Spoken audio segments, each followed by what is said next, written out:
It's very interesting when you look at the AIS record. What we see is the ship apparently proceeding quite happily on its course. It's been steady on course and speed. It's obviously fighting a certain amount of current and headwind, but it is steady on the course and doing about 18 knots. It's passing through the passage between the islands, and it's actually got to the point where it's almost clear of this passage and into open water. And then all of a sudden we see the ship suddenly putting on a violent and quite dramatic turn to starboard. And we see that the ship turns to starboard, and we would expect at that point the ship would then actually start to heel to port, which should be counteracted by stabilisers.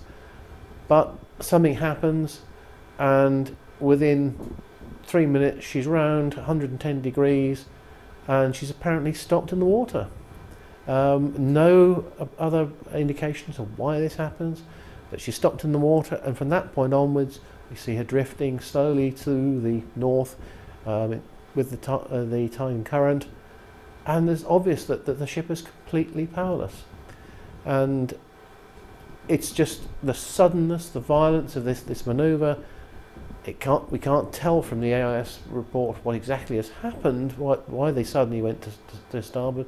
But we can say that whatever they did, it caused the ship to be dead in the water within a couple of minutes, and there doesn't appear to be anything after that point that the ship staff could do to get that ship to move or to right herself.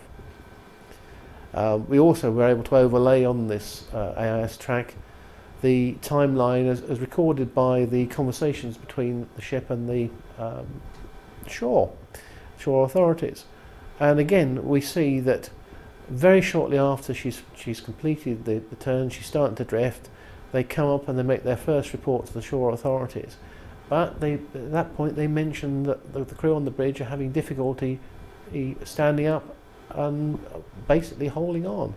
This really brings into question and just how far over she was at this point, and we can see very shortly after it's reported that she's at 45 degrees and then at 60 degrees.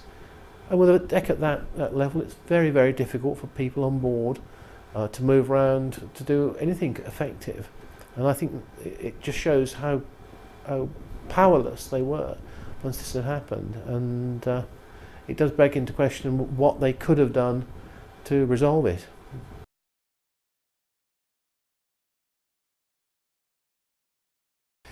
I think it's very difficult to say from the AIS record what was the single cause, and I suspect that we will find when the inquiries are made and that there are a number of contributory factors.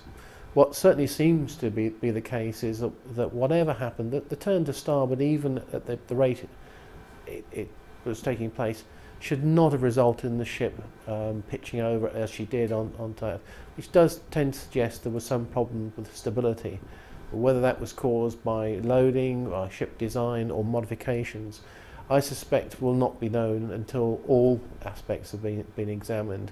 But I really do feel that it will be a combination of factors, very similar to the situation with the Herald of Free Enterprise, where although the factor that is known to most people is that the bow doors were left open, there were other factors which contributed to put the ship into a dangerous condition, which ultimately ended in her disaster.